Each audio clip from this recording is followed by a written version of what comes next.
Welcome to the Saltwater Edge podcast. Today's guest has about 20 years of self-guided flats fishing experience. Over the years, he has learned through trial and error a number of tips and tricks to make a successful DIY bonefish trip. I suspect our audience enjoys DIY fishing two ways. First, maybe get a group of guys, pick a place, go and commit to a DIY fishing experience. The other might be on a family vacation, you get to carve out a couple of days or a morning here and an afternoon there for a couple of DIY sessions. So we're going to cover today some of the tackle and tactics that will serve you in all sort of shallow water fishing situations for any number of species, but we're going to spend a good amount of time talking about the process, how to pull off a successful DIY trip. Our guest today, Ross, is the Public Access Coordinator in the Sport Fish Department at the Massachusetts Division of Marine Fisheries. He's also an ambassador for Thomas & Thomas fly rods as well as Able Reels and Costa. Please welcome Ross Kessler to the Saltwater Edge podcast. Ross, how are we doing? Very nice to see you, Peter. Thanks for having me. Nice to see you. It's great to have you here. I'm glad we stuck with it, and you're in our new studio. So, yeah, we're rolling it out. DIY, I think, to itself is, we're all kind of DIY fishermen in the beginning, right? And then sometimes, you go someplace and you can certainly see and understand the benefit of a guide. In some scenarios, help you learn some new fishery, learn a new technique, learn a new place. But DIY, it must be a lot to think about, like process-wise in the beginning. Like it's a big ocean, it's a big, you might choose a species like bonefish. Let's just work with that one.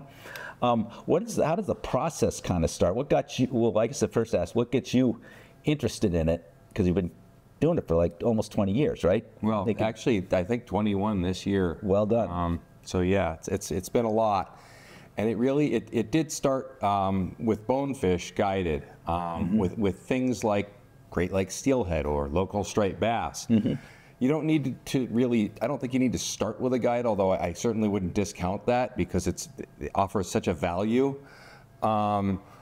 But you only get one bite of the apple on your first trip down there, and you don't know how to see these fish. You don't really understand what the habitat is. So yeah. I recommend, and I do a presentation, that your first trip should be with a guide. And I think it should be with a good guide in a known location. I love the Bahamas or Mexico, Belize area.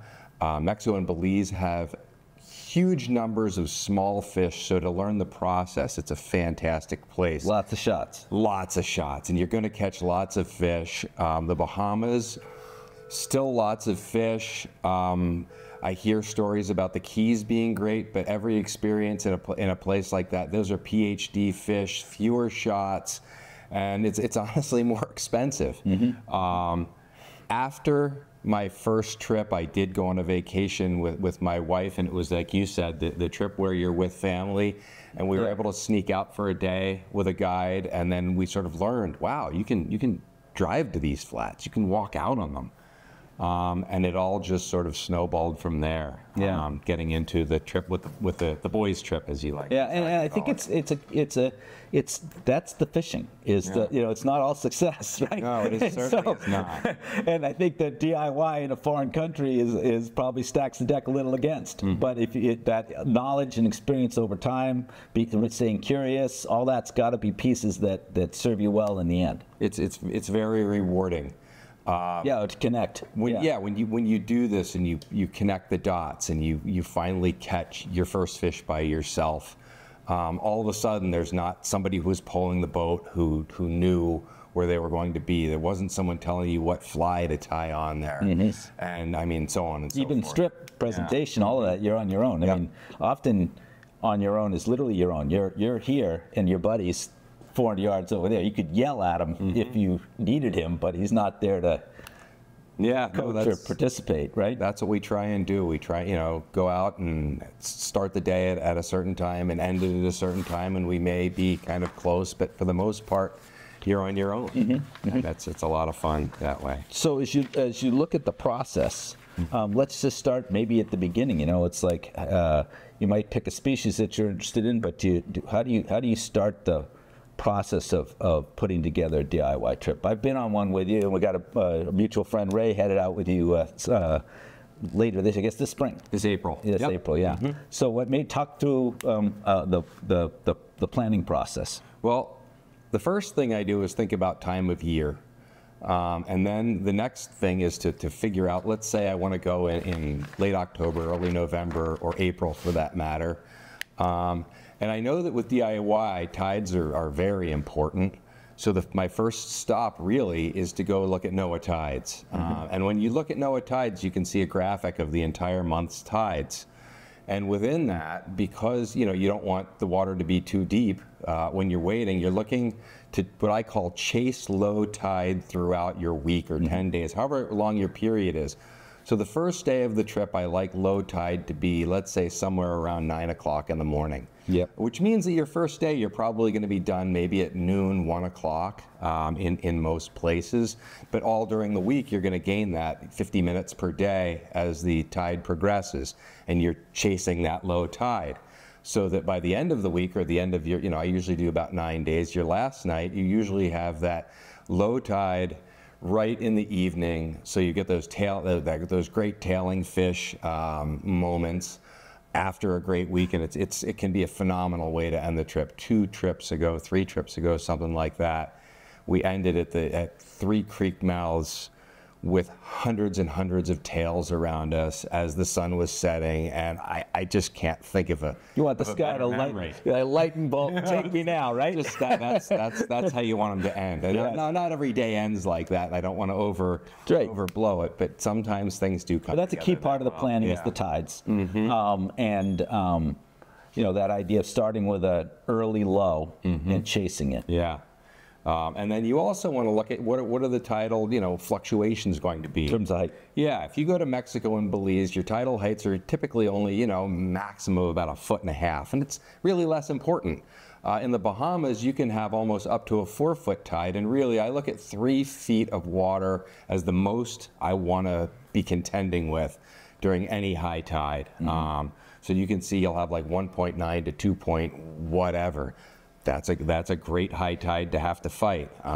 Over 3, it's really diminishing Plus, return. there's the idea that the tide's high, the fish can run off the flats into the mangroves. Right into the mangroves. And your fishing time is diminished because they're immensely. It's hard to get to. We planned a trip wrong one time, and it was the low lows were very high, the high tides were ever present, everything was in the mangroves. We caught fish, but it was, we were in water up to our waists for essentially a week. And wow. And it wasn't the funnest trip ever. Sure. I think you're also sort of tipping me off to the idea of the where. You want flats to wade, creeks, that kind of thing. But, those high tides, they're back in the mangroves. You're waiting. That's time to eat a sandwich, find a place to sit. Because if you were in a boat, you would motor off somewhere else with a guide, right, and do something during that tide. But when you're on your own, you don't really have the agility to bounce around quite as much, right? You certainly don't. And as we saw on our trip, the guides can move not only to get away from the deep, but they can find a different tide. Because, these islands have dynamic, you go around this bend and it's 2 hours different part of the tide. It's remarkable. So, you don't have that freedom when you're on your feet. And I think the other point you already made is that, early in the trip, you might not have your best days in terms of fishing time, but also early in the trip, you're getting your groove back. Right? And I see you, right? Absolutely. Talk a little bit about that. That must got to be a benefit. There is certainly a benefit to that, and early morning tides are good, and that you do get the chance at tailing fish again, and so you don't need to see through the water as well in those early morning tides. The other thing that enables you to do is when you get to these destinations, typically you can bring certain things with you, but you can't bring everything with you. If you have an afternoon on your first day where it's not really beneficial time spent on the flats, that's when you go to the store and you get the things that you need. Because remember, this is a full DIY trip. We're cooking for ourselves on these trips. So if you don't have, your pasta for the week, your rice for the week, your oil for the week, and the stores are closed by the time you would get off the flats if you fished all day, or you're tired, you get that. You buy your, carboys of water, whatever it is that you need to get, you have those afternoons. which I'm going to actually take a moment, and I don't know if it's going to, I think it's a compliment to you. You might be embarrassed, but I call this the Jenkins rule.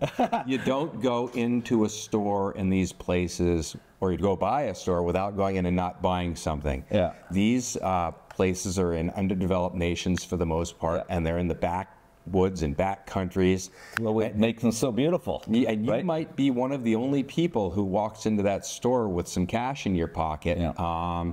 So when we walked into a store one day, Jenks looks at me and he goes, "What do you want?" I'm like, no, I'm good. He's like, "No, what do you want? You want a candy bar? You want a soda? You want this? Something. Let's get some chips." We filled a bag full of groceries. We didn't really need it that day, but that might have been all of the receipts for that day in that store. And and when you need that store, it better be there. And those people, they want to feed, come in and eat, or we'll both starve. Yeah, exactly right. Exactly right. Slogan. So that's the Jenkins rule. I appreciate that. Yeah. I appreciate that. How about on the preparation side of that, the non-fishing parts? Let's talk a little bit about that. That must happen, at your desk, at your house, months in advance. You're thinking about. I know you were meticulous this way, so I think that's a big piece for people that are really going to embrace the DIY. It's like you're not going back to a resort. You're going to something you found on Airbnb, and you've got breakfast, you make the lunches, that whole thing. I don't want to struggle while I'm there. I don't want to worry about what I'm going to eat the next day. I don't want to worry about a lot of things, and I've realized that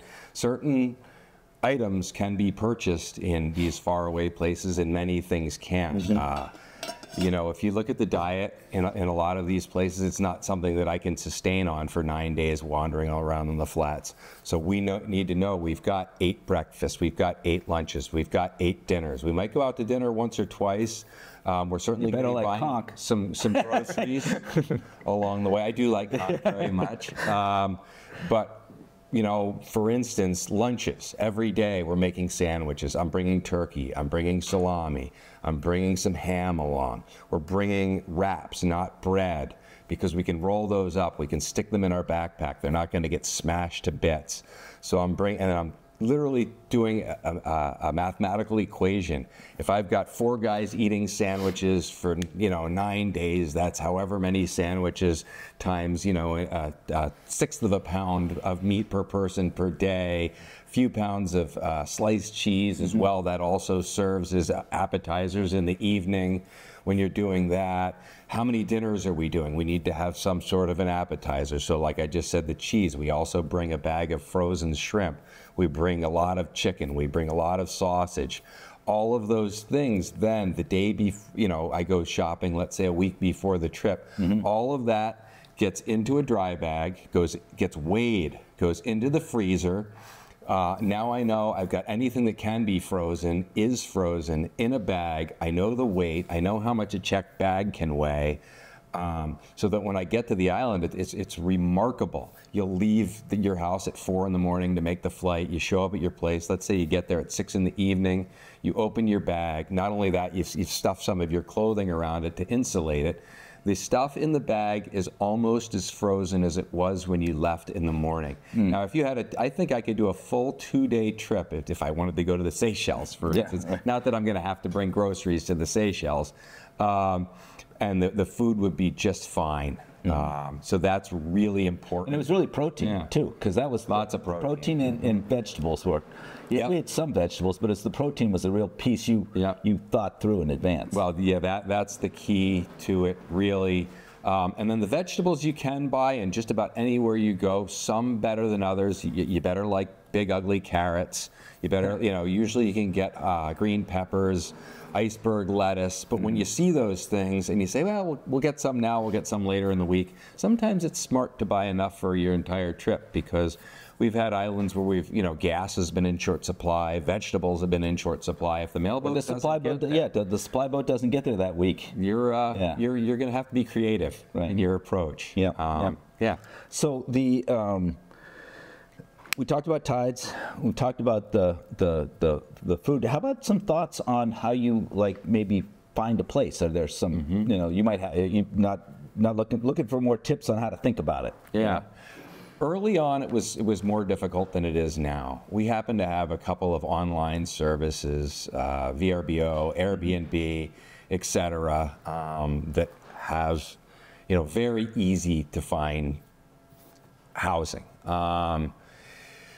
In the old days, we would find a house in a place through word of mouth, and you could go there. Hamill wrote a book on DIY fishing. Hamilton. Right. Rod Hamilton, Yep. that's it. Yep. And that made it easier for a lot of people, and that was the day when you still bought a book. And it's just not as popular these days anymore to do that. I do try, and when we traveled, we stayed in a pretty nice house. It was owned by an American. That was the first time I had traveled to that island DIY. Since that time, I am now renting from Bahamians, and I do feel that that's important. I think that supports the economy better. Good feel. And so that's just what I try and do. I'm pragmatic about it. I'm not going to not go somewhere because I can't find that, but if I can find it, that's what I prefer to do. Yeah, so, sure. Yeah. That Rod Hamilton book has a lot of stuff about islands and flats on different islands, for sure. But he did a very good job, I thought, on the fishing piece too. Yeah, absolutely. As a DIY guy, you don't see the fish 80 feet away. You don't have another set of eyes looking for it. It's a short game, things like that we'll get to. But I mean, this was, I thought there was real strength to that book. Yeah. So I've talked about, places and where you might look. And the key linchpin to this whole thing is the tides. And NOAA has tides for, I know the Bahamas. I use the one for Andros, but are there other? Do they do the other island? Many islands. Okay. Many islands have tides. Almost all of them. But you can find it for Belize or Mexico. Oh, absolutely. Yeah. Okay. Yeah, pretty much everywhere now. Yeah. And so then the travel piece, you have that frozen block of protein, right? Are there any, without getting an exhaustive list, because there are all kinds of those lists online, but I mean, anything from the DIY perspective that you want to be sure that you bring that you might not see on a Bonefish Lodge list where they're going to make your food and they're going to do everything else. You know what I mean? Is there anything? You go to a furnished house, there's a can opener and stuff like that. There's certain spices, for instance, like Montreal seasoning is pretty universal. Yeah. You can put that on chicken, you can put that on beef, you can put that on just about anything. That's a good one. Anything like that you like, you can typically in any location you go to buy hot sauce, and that's pretty universal stuff. It's important. Typically it's you and your buddies cooking, and none of us are 5-star chefs. You can hide a lot with a little bit of hot sauce.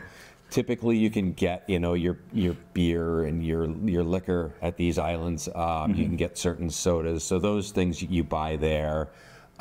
Simple things. Boxed rices that can be cooked in 10 minutes or less are really good, because you're exhausted after a day, right. And everybody's got a task at the end of the day. Somebody's job is to clean the rods and maybe make cocktails. Somebody's job is to get the car cleaned up for the next day. Somebody's job is to start cooking. Somebody's job after dinner is to do dishes. You also want to enjoy yourselves. So when the one person makes a drink, everyone has that after dinner, go for a walk on the beach.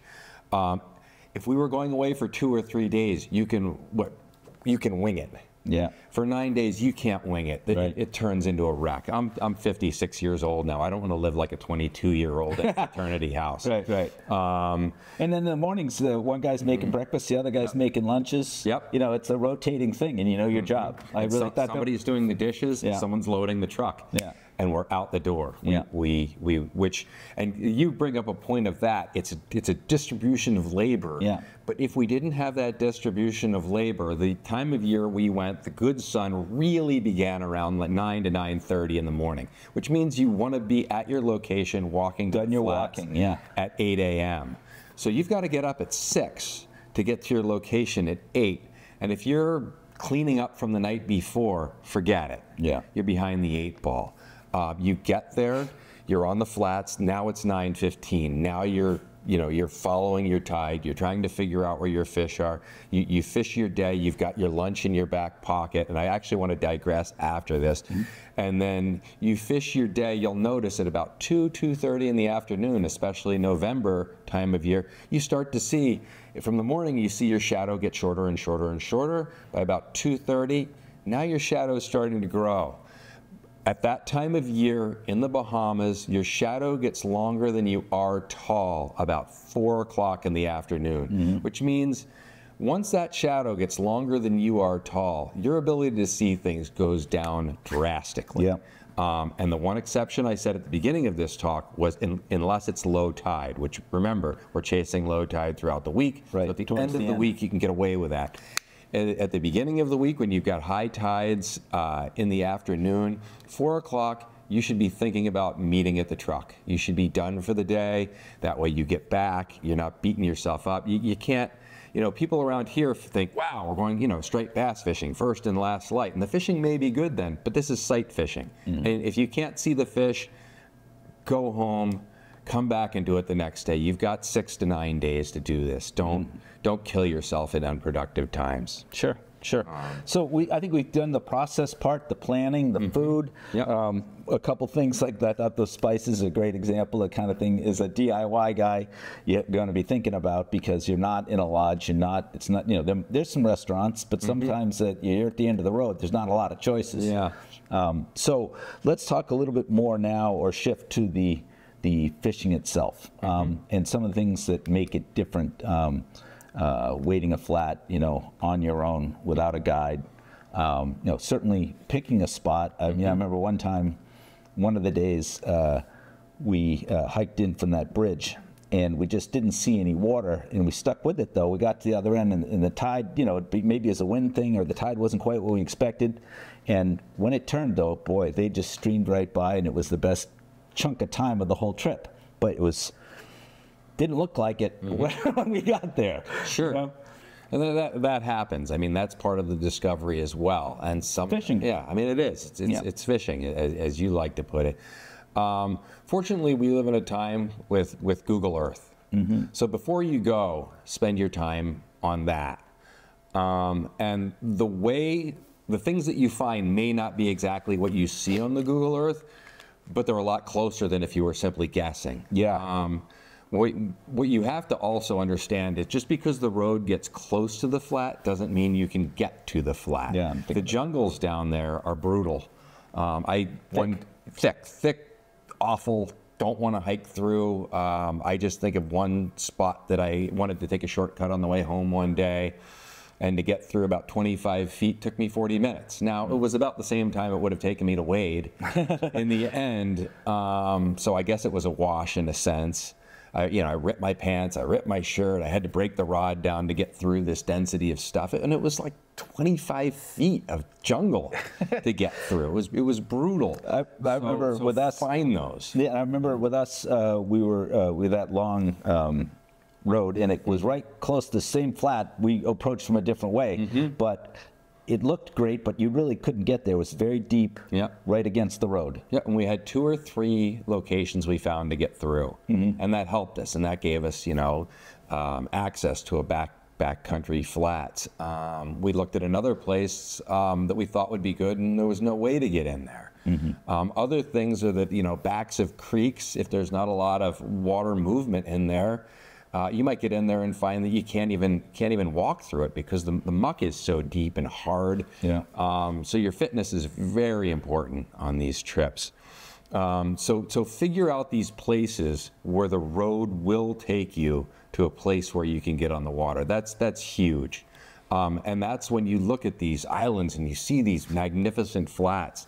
If a house comes with a stand-up paddleboard or a kayak, that can really be your key, because you might be getting it in at a place that isn't going to be a great flat, but it'll give you access to those flats. And the place that I've rented the last 2 years now, actually a bunch of years, have come with stand-up paddleboards, and that's really given us access to places. But remember also, you are in very desolate places. I bring a few pieces of parachute cord with me, and I tie the paddleboard twice. I tie the paddle twice. I tie my bag in twice. Don't take any chances. If that thing blows away, in the short term, you're stuck.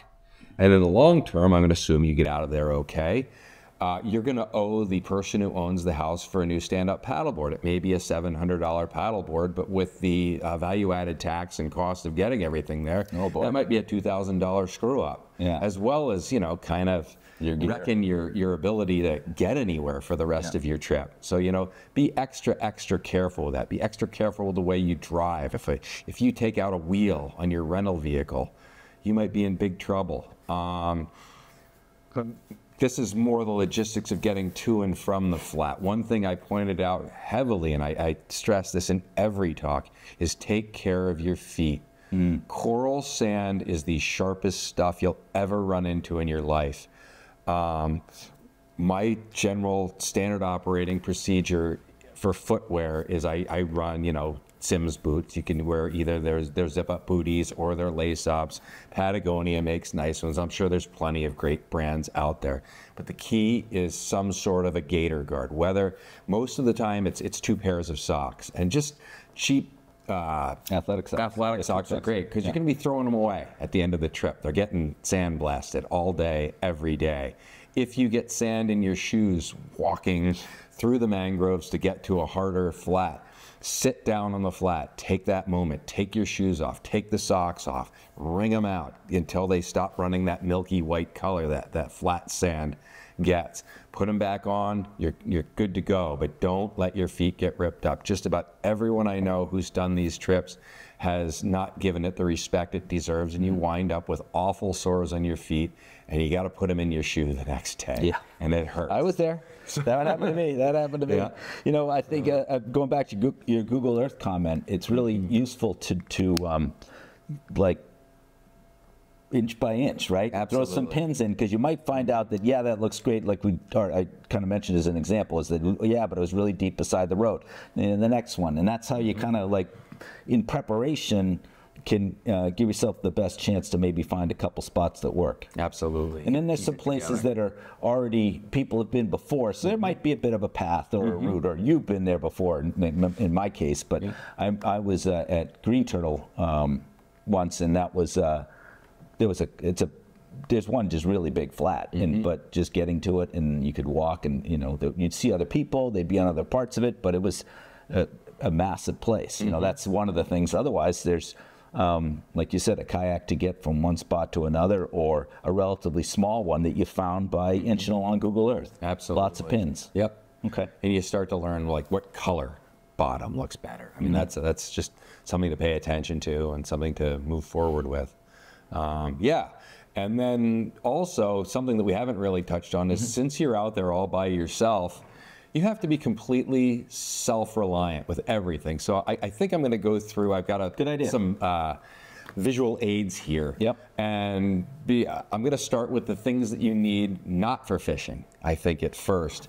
And the key that I found is you really need water, and a lot of water. Because, I mean, some days it's very hot out there, you're sweating, you're losing water. You have to be on your feet all day, which also goes back to my comments on fitness before. You know, go for walks for a few weeks before if you're rather sedentary. If you're going on a winter trip and you've been sitting behind your computer for a few weeks, you don't want to be on the flats all day, because they're probably the worst named things in the world. They're not, they're not flat at all. Yeah, yeah. They're a mogul field. Anyone who's been skiing, that's what they look like. And they're usually sticky and soft, so every step is a bit of an effort. Be in shape, so you're going to need your water. And I wear a backpack. I've got it right here. Simple. Has a strap around the middle, but it's also able to hold a hydration pack. And this, to me, is the greatest thing I've ever started taking on a trip. Every evening, I fill this halfway full of water. I fill it then full of air. I stand it up in the freezer. The next day, I wake up. While I'm making coffee, I fill it the rest of the way with water. I put it in my backpack. Then I take my lunch. I put my lunch next to the frozen water and everything else, so my lunch stays cool.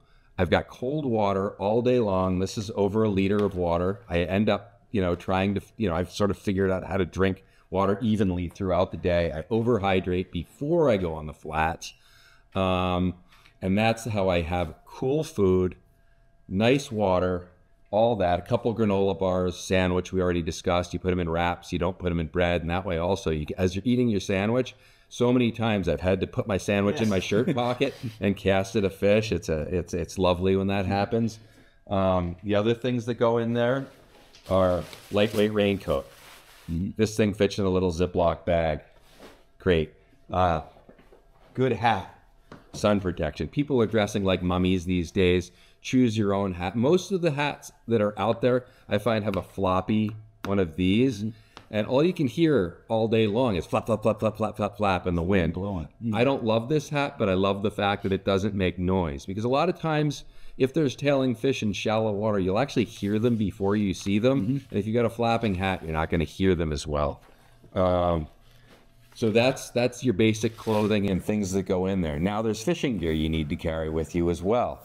I like these small fly boxes. This is my flats box right here. It's got, you know, whatever I've got for flies there.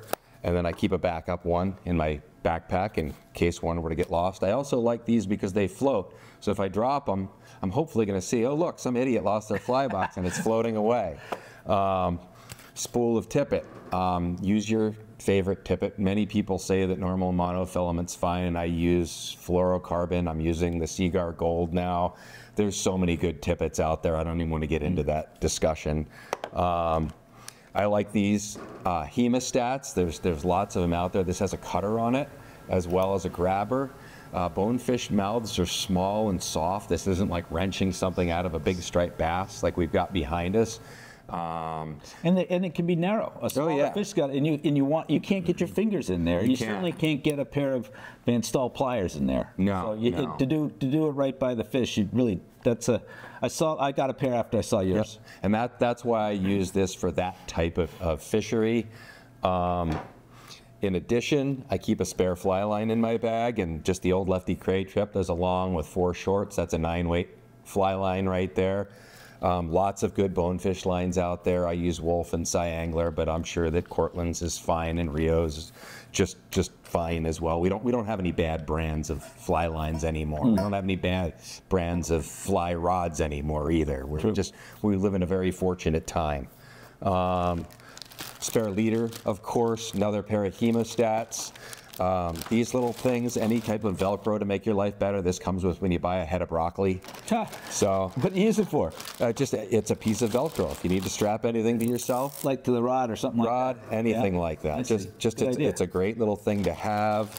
And that's basically all I'm carrying with me. My food, minimal fly gear, because everything adds weight. And I've met people who've walked the AT, and they literally go through and cut all the tags out of their shirt because they're going to have to carry it a long way, and learn from the people who have done it the hardest. Right. I don't need to reinvent the wheel. I can use other people's wheels. Well, I think one of the things I noticed when you open up your fly box is smaller flies. Smaller flies. I do think that smaller flies are better because I'm limiting myself to knee deep and shallower almost without exception. And with the bone fishing that I've done, I've noticed that a 3-second sink is essentially what you're looking for, which means that lead flies in shin deep water are too aggressive. They hit hard, and you never want to hit hard with a bonefish fly. A little plip is okay. Sometimes that'll get their attention. Splash just sends them in the other direction. So smaller flies. I don't really go with blind flies. Some people do. I'm not here to argue with other people's successes. I know what's worked for me. I have pared down some things for very, very shallow water and come up with this fly here, just a tiny little thing. Nothing to it, nothing to it at all. Yeah. Yeah. What's that? What is that material? That is called a material called EZ Bug. Found it in Montana, didn't you? No, I didn't. I actually found it at the Bear's Den the first time. They've stopped carrying it. It comes as a triple braid, and I don't know why I bought it. I've got more fly tying materials than most stores do.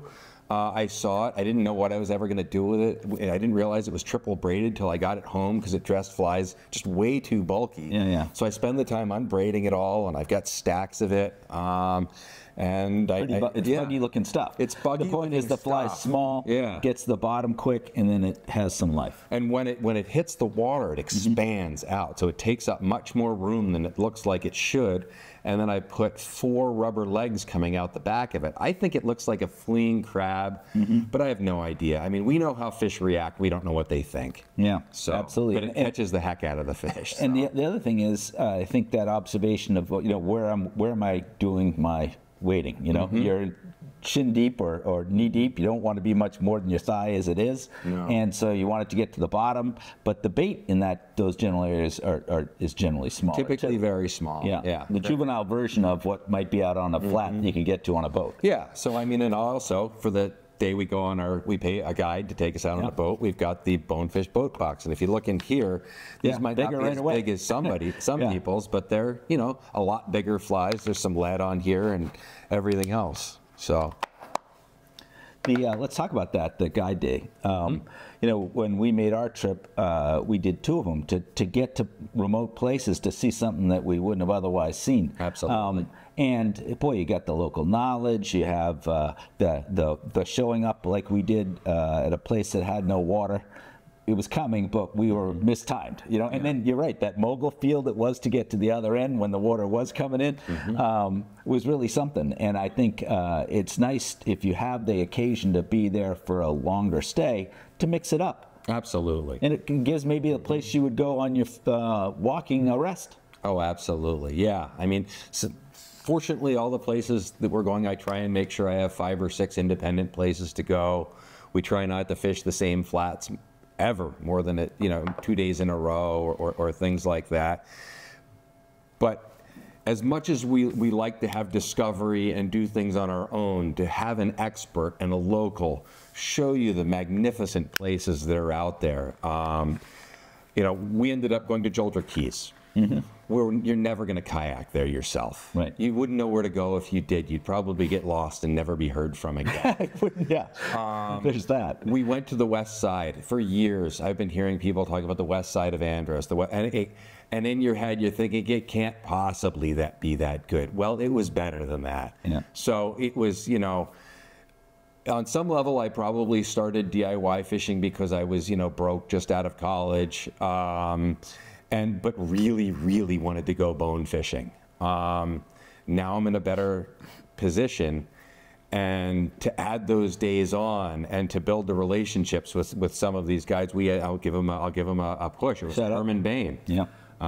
Fantastic. You can't think of someone more fun to spend a day with on a boat.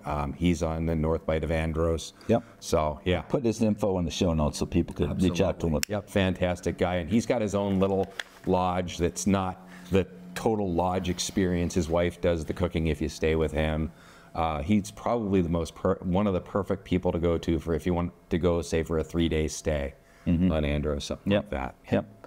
So let's talk a little bit about the short game, maybe leader, some of the things you're thinking about, because that is the DIY game. You don't see them 70 feet away. You don't have that extra set of eyes that sees them 100 feet away. So it happens fast. It does happen fast.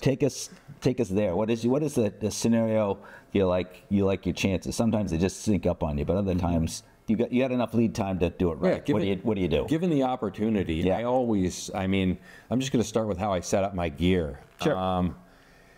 I used to always use a 9-foot leader, and a couple of years ago I bumped it up to 11 to 13. And maybe some of the areas we're fishing see more anglers, because if you can access them, other people can. And we're not the only people out there doing this. And I've just noticed that the hookup ratio has gone up with a little bit longer leader.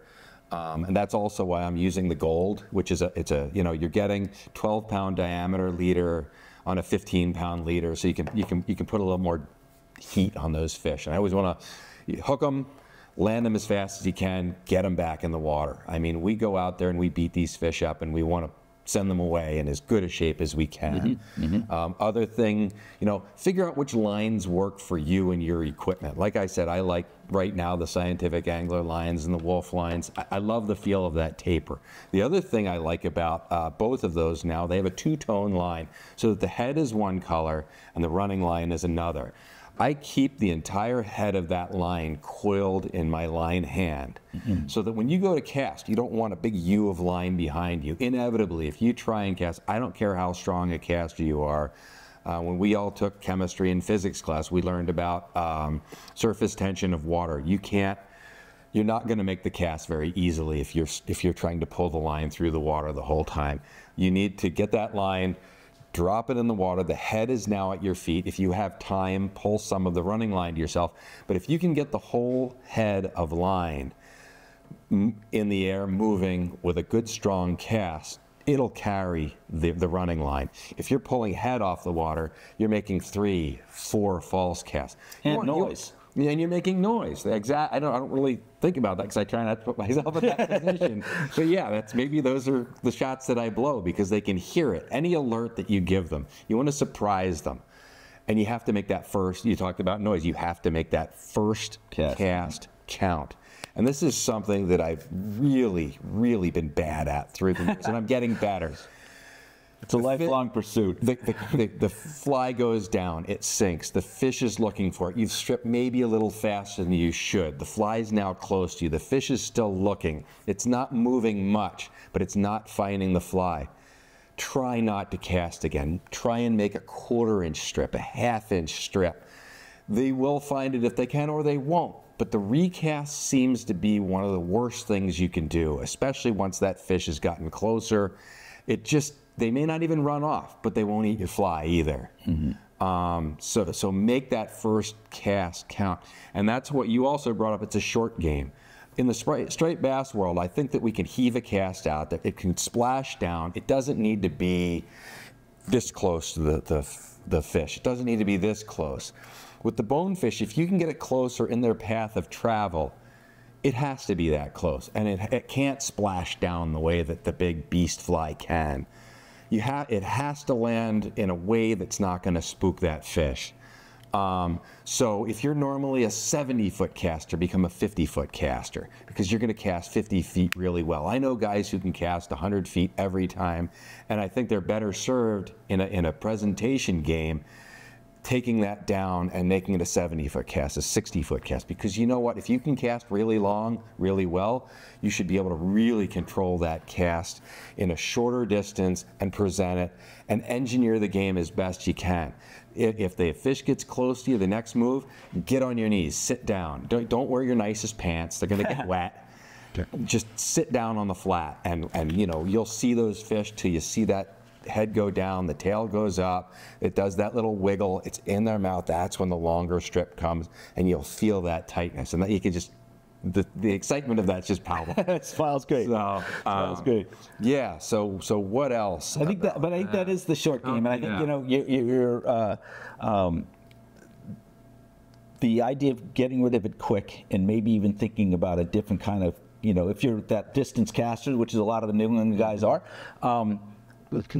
Go and practice a little bit at making 1, 2, 3 too many. It's got to be 1, 2, and get rid of it. Drop. It's not. It's not more than that, right? Yep. And then it's for accuracy. That's just a different assignment. Than trying to put it in front of the albies, 70 feet away, right? And so it makes some sense to practice before you go. Absolutely, and that really goes to the cast. You talked about Northeast guys and the way that we cast. It's typically always a fast action, tight loop cast. And I think that getting the false cast, that's what you want. But on the delivery cast, if you give it that fast action cast, it's going to come down hard.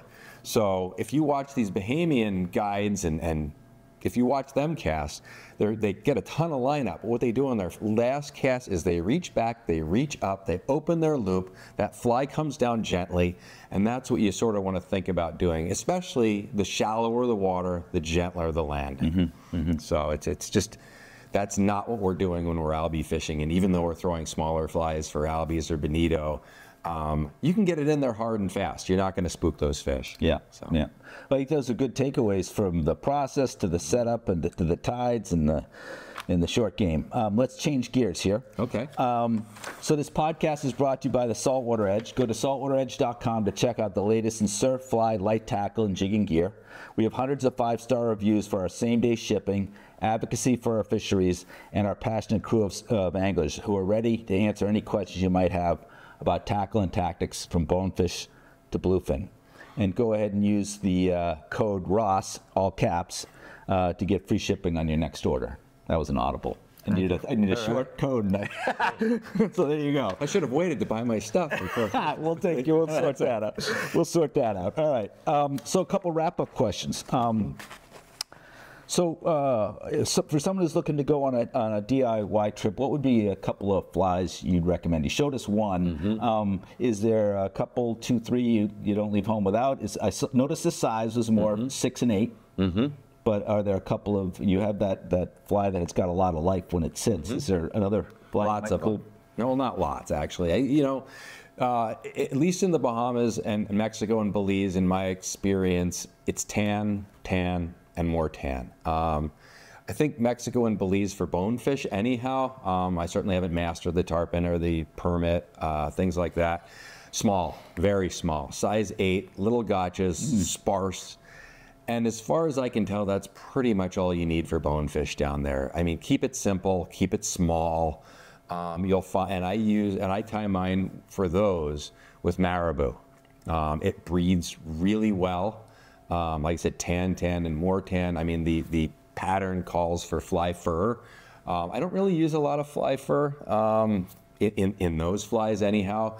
The other thing is a gotcha. I mean, it's ubiquitous. Yeah. Bunch of sizes, bunch of weights. Can't go wrong with a gotcha. If they're not eating it ever, it's either a very, very pressured flat, or you need to work on your presentation. Take it from me. That's been me. It's an expression. It's not the fly. It's not the arrow. It's the Indian. That's it. Yeah. That's right. But I do think they see a lot of gotchas. So something. They do. I noticed you got a little hot spots on some of yours too, which I kind of like that idea, just to make it a little bit different. I do think that you can see the head on this. A bright head orange or pink, I think, is key. I think that they can see that color on the sink, and I think they can find it on the bottom. I use a lot of Simrams. This is a fly that was introduced to me by a guide, Glister Wallace, on my first trip. They work magnificently. This is a very small one. Lots of life in that rabbit fur. And then what I've started incorporating in the last few years is rubber legs. People have different preferences on their rubber legs, and I tip those with a little red ink at the end. I always keep a crab fly or two. They seem to work great. Like I said, I'll push this one again. This is the Wisco Special. I named this after Dan Harrison's dog. He said it looked like something that the dog coughed up. Catches them really well. That's great. Yeah, and then just takeoffs on Del Brown's Merkin. I'm not a crab expert. There are tons of crab experts out there. Sure. The various spawning shrimp patterns that are out there nowadays. Josh Wrigley turned me on to those, and it's, usually within 2 or 3 flies you can figure out something that's working. It's not like trying to catch trout. Yeah, they are.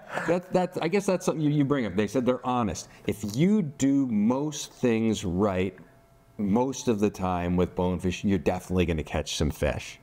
So that's the beauty of that fishery. We brought up permit before, and I think that sometimes it just takes an act of Congress and God in that realm. So what are 2 resources? Clearly the NOAA tides. Yep. What's the second resource you'd recommend for people? I guess I might fill it in for you. Would it be Google Earth?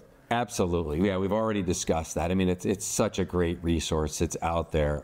You pick your island. I don't think there's an island in the Caribbean that doesn't have an opportunity for bonefish. I mean, I've seen them in St. John. I've seen them in Anguilla, everywhere in Mexico where they should be, everywhere in Belize where they should be, everywhere in the Bahamas where they should be. There may be more or less of them, but yeah, use the Google Earth, figure out where the flats are. They go into creeks, creek mouths in low tide. I mean, they can't stay in the creek out of minus tide if there's no water, and they're going to be at the mouth waiting. That was the best part of our trip, was that creek mouth. And then you absolutely pointed out, they might look good, but it could be soft as hell. Yes. So pick a lot of spots and check them out, because some of you are just going to take one look and go, I couldn't get out of there. Yeah. And if you do wind up in one of those spots with soft bottom, just remember, anywhere you walk into, you've got to walk out of.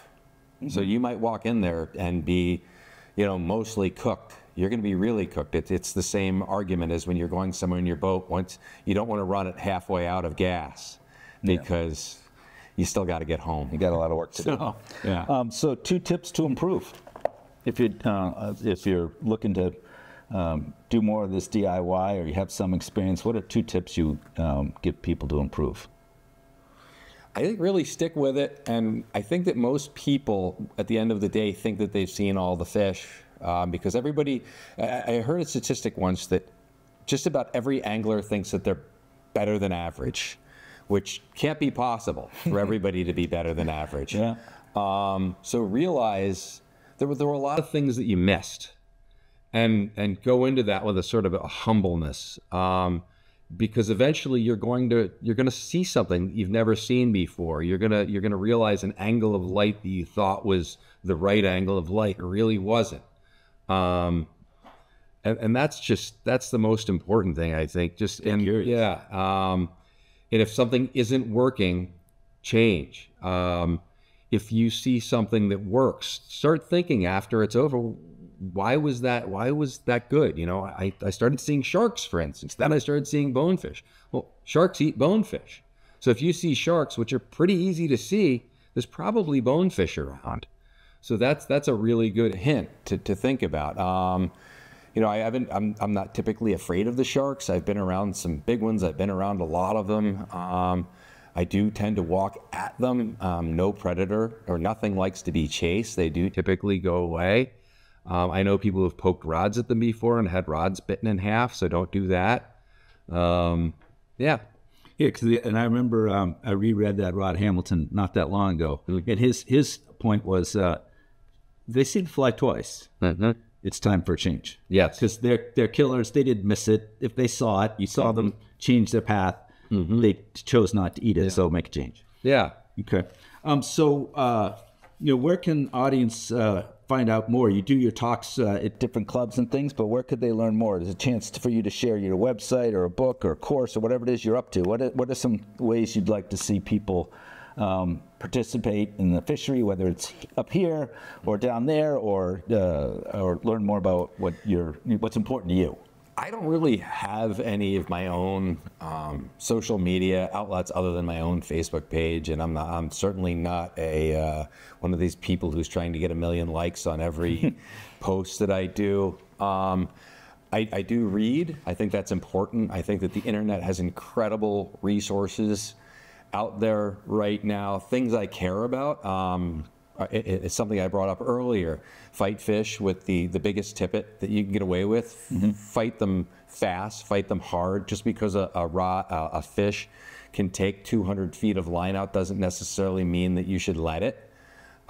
Get it in fast. If you see sharks chasing your fish, walk at that shark. Splash as loud as you can. They don't want to be chased, and they can't hear very well if you're splashing a lot.